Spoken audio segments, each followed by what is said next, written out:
Ағылшын тілінде сөздер үйрену 14-ші сабақ. Осы сабақта біз азық-түлікке байланысты 30 жаңа сөзбен танысамыз. Сонымен бастадық.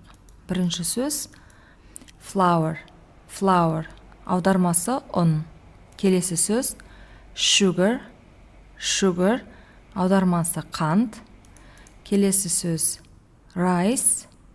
Rice. Күріш. Oat. Oat. Сұлы. Buckwheat. Buckwheat. Қарақұмық немесе біз көбінде бұны гречка деп айтамыз.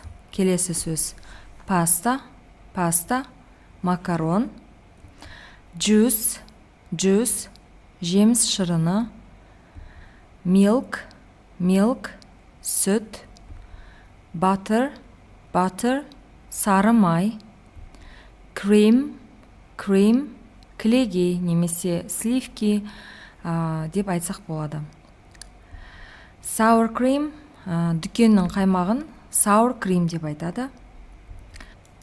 Келесі сөз йогурт. Йогурт.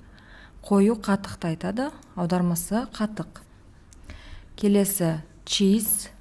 Cheese. Ірімшік. Sausage. Sausage. Шұжық. Cake. Cake. Торт. Biscuit. Biscuit. Печенье. Печеньені тағы да cookie деп те айтады. Көбінде көпше түрде қолданамыз cookies деп, яғни печеньелер деп қолданамыз. Cookie. Печенье. Honey. Honey. Бал. Jam. Jam. Тосап. Немесе орысша варенье деп айтамыз кейде. Chocolate. Chocolate. Шоколад. Egg. Egg. Жұмыртқа. Келесі сөз sunflower oil. Oil деген аудармасы май, ал sunflower oil деген күнбағыс майы.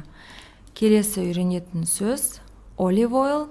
Olive деген зәйтүн дегенді білдіретін сөз. Яғни қазақша зәйтүн деп аударамыз, немесе оливки деп аударсақ болады. Olive oil деген зәйтүн майы. Келесі сөз salt. Salt. Тұз. Spice. Spice. Дәмдеуіш. Көбінде көпше түрде де қолданылады. Spices деп дәмдеуіштер деп көп кездестірсек болады бұл сөзді. Келесі nut.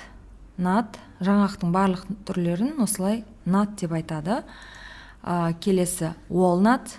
Walnut. Бұл грек жаңғағы. Ал peanut. Peanut деген жер жаңғақты айтады. Ал almond дегеннің аудармасы бадам. Almond. Біз көбінде миндаль немесе бадам деп айтамыз. Сонымен біз осы сабақта азық-түлікке байланысты 30 жаңа сөзді үйрендік, оқылуын көрдік және аудармасымен таныстық.